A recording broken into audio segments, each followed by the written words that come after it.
3 police officers near San Antonio are being investigated for the violent arrest of a black teenager right outside his front door. His family's home security camera recorded the incident, and we have to tell you the video is very disturbing. The attorneys for Zaki Rayford's family are demanding that the officers be suspended without pay after the 18-year-old was tackled and tased.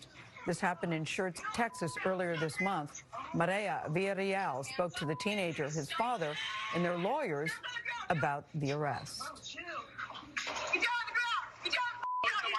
With his arms raised and police commanding 18-year-old Zaki Rayford to get on the ground of his driveway, he instead runs to his front door with police in pursuit. Rayford reaches the door screaming for his father. Police first tased Rayford before tackling him to the ground. Stop resisting. Moments later, Rayford is tased again.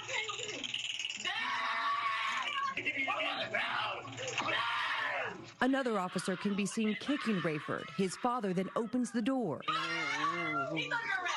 As he demands answers, the officer who tased the teen appears to issue a threat. You better relax, you're gonna get it next. Promise you will. Kevin Rayford, Zaki's father, says he believes his son was targeted because of his race. Why is it so important for not just you to speak out, but for your son to speak out in this moment? The police brutality is just unacceptable. It's enough. Police say he'd run a red light, and when officers attempted to stop his vehicle, he fled to his home. He's since been charged with felony evading in a motor vehicle, resisting arrest and detention, and possession of marijuana. I was really scared, fearing for my life. People will watch that video and say, why did you run? When I hopped out of the car, I automatically saw their weapons on me, so I just went to somewhere I would feel safe. And the inside of my house was the safest place I could think of. In a statement to CBS News, the Schertz Police Department said an investigation is underway, and if any policy infractions are discovered, staff will be held accountable and appropriate actions will be taken. But family attorney Daryl Washington says the officers should be suspended without pay. When an officer violates someone's civil rights, when you see them commit a wrong like these officers did, I think the penalty needs to be just a little harsher.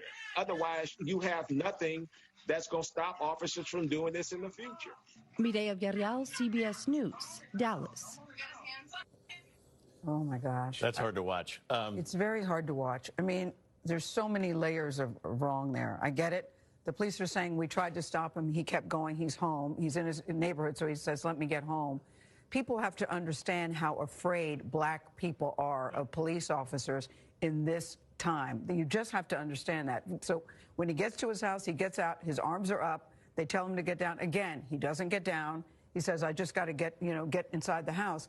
But when the cops can see that he's not armed, that he's calling for his dad, so clearly he's a young person, and the female officer who's kicking him just adds, there's just so much wrong about this. The incident starts with supposedly with him running a red light and driving. And that's wrong. Yeah, that's and wrong. Driving, according to their description, about a mile to his home with their red lights flashing behind him, and he didn't pull over. That's what starts this. Yeah.